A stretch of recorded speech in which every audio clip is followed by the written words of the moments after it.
Salam, selamat malam Bapak Ibu Saudara-saudari yang dikasihi Tuhan. Senang dapat jumpa kembali bersama saya di sini Z Ferry dalam renungan malam Pendeta Dr. Erastus Sabdono. Malam hari ini bertemakan kedahsyatan Allah. Allah itu dahsyat. Sering kita mendengar dan juga mengucapkan bahwa Allah itu dahsyat. Dan memang Allah itu dahsyat. Suatu saat kita akan membuktikan kedahsyatan Allah. Bukan hanya pada kekuatannya yang luar biasa. Bukan hanya pada mukjizatnya.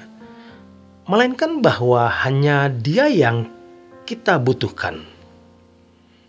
Pada waktu itulah kita menghayati kedahsyatan Allah dengan benar.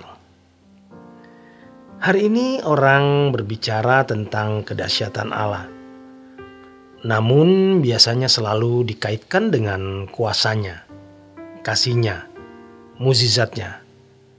Dan tidak menghayati bahwa kedahsyatan Allah juga terkait pada kenyataan bahwa Dialah satu-satunya yang kita butuhkan. Betapa beruntungnya orang yang sejak hidup di bumi sekarang ini benar-benar bisa memahami dan mengerti bahwa hanya Dialah satu-satunya kebutuhan yang tidak tergantikan. Orang bisa mengatakan dan menyatakan itu berdasarkan konsep, tetapi tidak berdasarkan apa yang dia rasakan. Orang bisa mengatakan bahwa air itu kebutuhan, tapi tidak haus. Orang bisa mengatakan bahwa jika tidak ada makanan, orang akan mati, tapi dia tidak lapar. Berbahagialah orang yang bisa menyatakan bahwa Allah itu satu-satunya kebutuhan dengan kehausan dan kelaparan akan Dia, serta rasa membutuhkan yang benar. Ia baru bisa berkata, Allah itu dahsyat. Tentu orang-orang seperti ini tidak akan memanfaatkan Allah atau memanipulasi Dia. Sebab dia tidak membutuhkan yang lain selain Allah, kecuali Allah sendiri. Kalau Allah sendiri yang dibutuhkan, Allah menjadi pemuas dahaga jiwanya, dan Ia tidak akan memanipulasi Allah. Dia tidak memerlukan yang lain dari Allah, kecuali dirinya sendiri, yaitu dirinya Allah. Hal ini tidak bisa dibagikan atau diajarkan kepada orang lain. Hal ini harus dirasakan dan dialami. Namun sayangnya tidak banyak orang yang bisa mengerti hal ini dengan mengalaminya. Kalau kita membaca Mazmur 73, pemazmur melihat kenyataan orang-orang fasik yang menambah harta benda. Senang selamanya, senang di bumi. Banyak orang mengikut dia seperti air bah. Sementara rasanya sia-sia baginya. Mempertahankan hati yang bersih dan berusaha untuk hidup suci. Dia kena pukulan, dia kena hajaran. Tetapi matanya terbuka ketika memperhatikan hidup manusia, ketika masuk ke dalam tempat kudus Allah. Dalam sekejap mata, manusia lenyap dalam kedahsyatan, seperti mimpi pada waktu terbangun. Rupa mereka dipandang Tuhan hina. Lalu bagaimana pemazmur merasa hatinya pahit?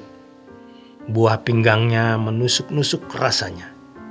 Ini adalah gambaran penderitaan fisik. Ia tidak mengerti mengapa keadaan itu ada.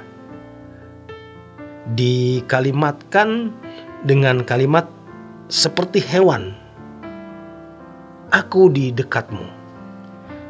Artinya aku tidak mampu menganalisa. Aku tidak mampu memecahkan mengapa hal ini terjadi.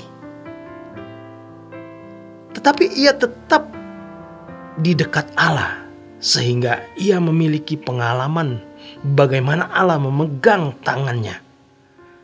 Lalu Tuhan menuntunnya dan mengangkatnya ke dalam kemuliaan. Ini tentu saja bukan kemuliaan duniawi. Kemuliaan berbicara mengenai nilai hidup dan nilai diri. Nilai diri ini dikalimatkan di ayat yang ke-25. Siapa gerangan ada padaku di surga selain engkau? Artinya hanya engkau yang kumiliki. Ada orang-orang yang diberi Tuhan kasih karunia melewati kesulitan-kesulitan hidup, tekanan-tekanan hidup yang sangat berat. Yang sampai akhirnya dia bisa berkata, hanya engkau yang kubutuhkan, Tuhan. Tetapi mestinya kita tidak harus dibawa kepada keadaan-keadaan kelam, baru kita bisa menyadari ini. Dengan mengerti firman Tuhan ini, kita bisa bertekad bahwa dalam hidup ini kita hanya ingin memiliki Dia. Menyadari bahwa hanya Allah yang kita butuhkan. Itulah sebabnya pemazmur kemudian mengatakan di ayat yang ke-25 selanjutnya, selain engkau tidak ada yang kuingini di bumi. Kalau aku mengingini yang lain, percuma. Aku mengingini yang lain dan memilikinya akan sia-sia. Tetapi yang ada padaku di surga hanyalah engkau. Jadi hanya engkau yang kuingini di bumi. Kita tidak dapat menjadikan Allah itu harta kita kalau kita masih merasa memiliki harta lain selain Allah. Bukan tanpa alasan kalau Rasul Paulus oleh ilham Roh berkata, tetapi aku takut kalau pikiran kamu disesatkan dari kesetiaan kamu yang sejati kepada Kristus. Sama seperti Hawa diperdayakan oleh ular dengan kelicikannya. Ada banyak versi kesetiaan, tapi belum tentu sejati. Perawan suci di hadapan Tuhan adalah orang-orang yang memiliki kesetiaan sejati kepada Kristus. Perawan di sini artinya tidak ternoda. Orang yang tidak membagi hatinya. Di mana ada hartamu, di situ hatimu berada. Maka jangan menunggu sekarat di ujung maut atau pada waktu roh keluar dari tubuh, baru menyadari kedahsyatan Allah. Kedahsyatan Allah yaitu bahwa hanya Dia yang kita butuhkan, tidak tergantikan. Mestinya hari ini kita mulai menyadari bahwa hanya Dia yang kita butuhkan. Seperti Ayub berkata, aku datang telanjang dan akan pergi kembali telanjang. Demikian kebenaran firman Tuhan malam hari ini. Selamat berjuang, selamat malam, Tuhan memberkati.